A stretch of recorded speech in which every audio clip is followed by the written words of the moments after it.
नमस्कार साथियों, good evening everybody.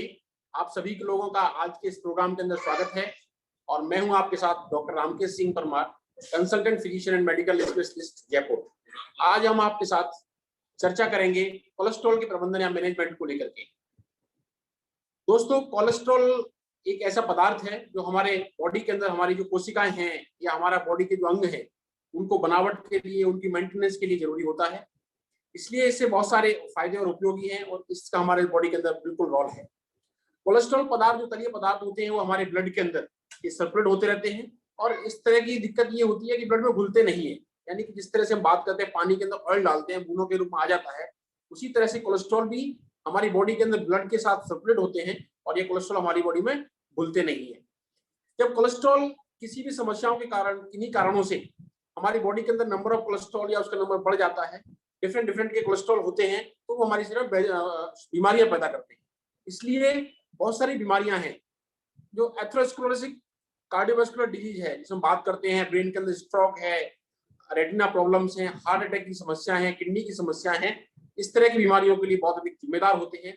इसलिए आज इस प्रोग्राम के माध्यम से हम सबके बीच समझना बहुत जरूरी है। तो कोलेस्ट्रॉल एक लिपिड पदार्थ है जो कि ब्लड में रहते हैं और कई तरह के होते हैं और लाइपोप्रोटीन के साथ मिलकर घूमते हैं।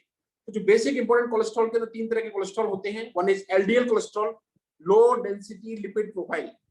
एलडीएल कोलेस्ट्रॉल है, ये लो डेंसिटी प्रोफाइल है और इसको बैड कोलेस्ट्रॉल भी कहा जाता है।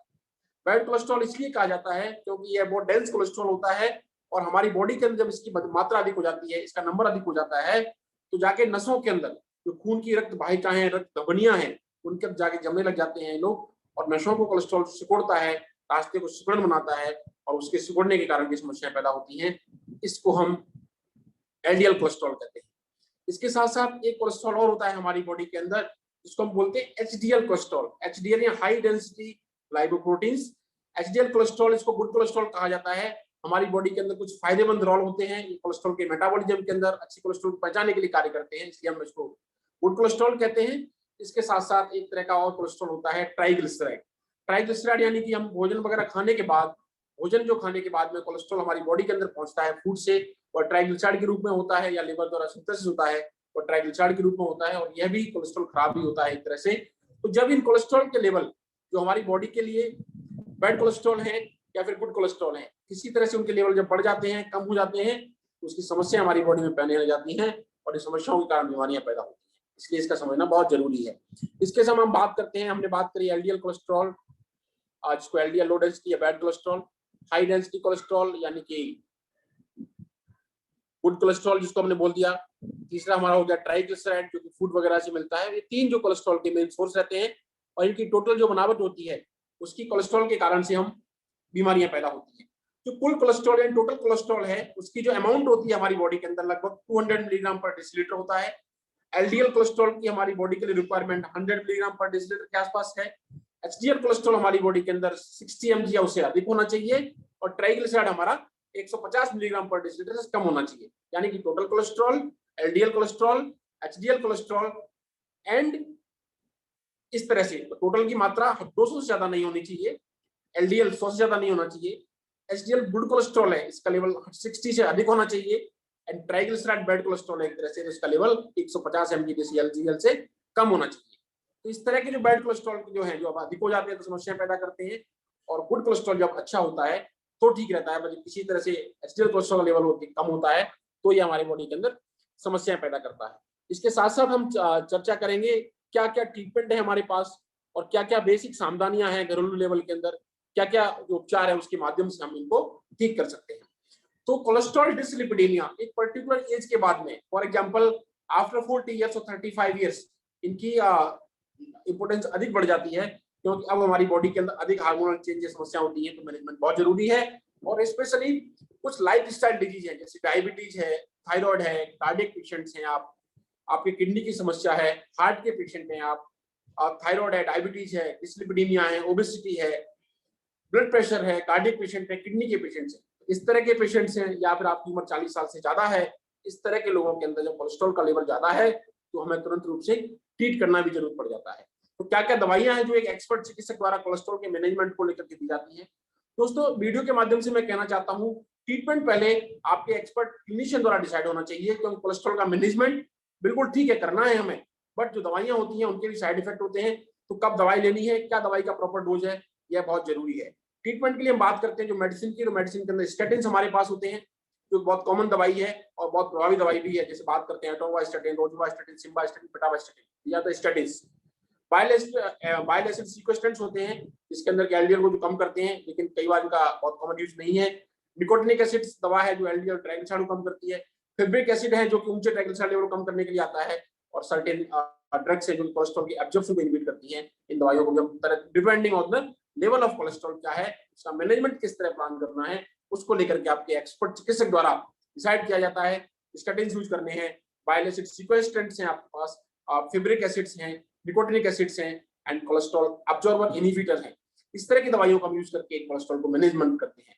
बट एक एक्सपर्ट चिकित्सक होने के नाते इस वीडियो के माध्यम से आप लोगों से कहना चाहता हूं कि दैनिक जीवन के अंदर दिनचर्या और खान पान में कुछ बदलाव ला करके हम इस कोलेस्ट्रॉल की बीमारी को मैनेज कर सकते हैं, इसके लेवल को मेंटेन कर सकते हैं। और मैं आपको कहना चाहता हूं इस वीडियो के माध्यम से कुछ 5-6 चीजें हैं आपके पास। अगर आपको डायबिटिक नहीं है, आप हाइपरटेंसिव नहीं है, आपका कोलेस्ट्रॉल कंट्रोल है, आप रेगुलर एक्सरसाइज करते हैं और नशा मुक्त यानी कि अल्कोहल है, स्मोकिंग है, इस तरह की चीजों का यूज नहीं करते हैं और स्वस्थ जीवन शैली अपनाते हैं, मेरा वादा है आपके साथ, आपको हार्ट अटैक नहीं होगा, आपको लाइफ स्टाइल संबंधी डिजीज नहीं होगी और 100 साल से अधिक आपकी उम्र होगी। इसलिए जीवन शैली के अंदर बदलाव का भी बहुत बड़ा रोल है।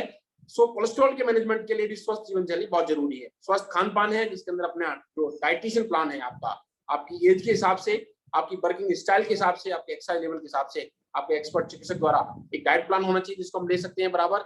इसके साथ साथ हम बात करते हैं बॉडी के अंदर क्या आपने कार्बोहाइड्रेट रखने हैं, क्या फैट रखना है, क्या विटामिन रखनी है, मिनरल्स रखनी है, कितना प्रोटीन रखना है, फ्रूट्स वेजिटेबल्स का क्या रोल है। कोलेस्ट्रॉल मैनेजमेंट में संतुलित खान पान के साथ रोल है एक्सरसाइज का। एक्टिव होना बहुत जरूरी है, डेली कम से कम आधा घंटे की एक्सरसाइज किसी भी रूप के अंदर, mostly brisk exercise, if not possible then walking और जॉगिंग, इस तरह की चीजें बहुत जरूरी होती है। तैरना है, साइकिल चलाना है, डांस क्लासेस ज्वाइन करना है, योगा है, प्राणायाम है और आप दौड़ सकते हैं, रनिंग करना है। इस तरह की एक्सरसाइज डेली 30 से 40 मिनट पर डे होना बहुत जरूरी है, क्योंकि हमारे जीवन के लिए बहुत लाभदायक होती है एक्सरसाइज। हमारी बॉडी के अंदर स्ट्रेस फ्री हार्मोन सीक्रेट होते हैं, हैप्पी हार्मोन सीक्रेट होते हैं, कोलेस्ट्रॉल को मैनेजमेंट करने वाले हार्मोन सीक्रेट होते हैं और हमारा कोलेस्ट्रॉल लेवल कंट्रोल रहता है। तो पहला हम लाइफ स्टाइल में बदलाव करेंगे, अच्छा खाना पीना करेंगे, शरीर को एक्टिव बनाएंगे। इसके साथ साथ हम बात करते हैं धूम्रपान, स्मोकिंग एक बहुत बड़ा कारण है, इसके कारण कोलेस्ट्रॉल बढ़ता है, हमारी नसों में जमता है, समस्याएं दूसरी भी पैदा होती है। स्मोकिंग बंद करें। अल्कोहल का अपने आप में कोलेस्ट्रॉल बीमा के अंदर रोल है। इसके साथ साथ वेट, ओबेसिटी, बदलते हुए जीवन पर्याप्त के कारण ओबेसिटी एक बहुत बड़ा कारण हो गया है बहुत सारी बीमारियों का। लाइफ स्टाइल हमारी चेंज हो गई है, इसलिए हमारा वेट भी नहीं बढ़ने देना है। वेट ज्यादा होगा तो कोलेस्ट्रॉल बढ़ेगा, इसलिए वेट को कंट्रोल करके रखना है। अच्छी नींद और तनाव रहित जीवन ये बहुत जरूरी है। तनाव मुक्त जीवन और अच्छी नींद, इसके कारण आप स्ट्रेस फ्री रहते हैं, आपकी बॉडी के अंदर ग्रोथ हार्मोन सीक्रेट होते हैं, अच्छे हार्मोन सीक्रेट होते हैं, बॉडी का मेटाबॉलिज्म सही रहता है, आपके अंदर कोलेस्ट्रॉल अच्छी तरह मेटाबोलाइज होते हैं और आप स्वस्थ और फिट रहते हैं। तो आपको इस वीडियो के माध्यम से कहना चाहूंगा, जो कोलेस्ट्रॉल है इनका बहुत सारी बीमारियों के अंदर रोल होता है। 40 साल के बाद इनके मैनेजमेंट बहुत जरूरी है, या फिर किसी प्राइमरी इलनेस से आप सफर कर रहे हैं, डायबिटीज है, थायराइड है, ब्लड प्रेशर है, गुर्दे की बीमारी है, हार्ट अटैक है, इस तरह की समस्याओं से सफर कर रहे हैं, इनका मैनेजमेंट जरूरी है। आप तनाव रहित जीवन जिए, अच्छी नींद लें, रेगुलर एक्सरसाइज करें, अच्छा खान पान करें, इसके साथ साथ स्मोकिंग से बचें, अल्कोहल से बचें, पर्याप्त नींद लें, डाइट अच्छी रखें और जरूरत पड़ती है तो आपके चिकित्सक द्वारा अपने कोलेस्ट्रॉल लेवल के बारे में चर्चा कर आप अपने जीवन को तनाव मुक्त कर कंट्रोल रखें। Thank you very much. मैं doctor Ramkesh Singh Parmar, consultant physician and medical specialist, Jaipur.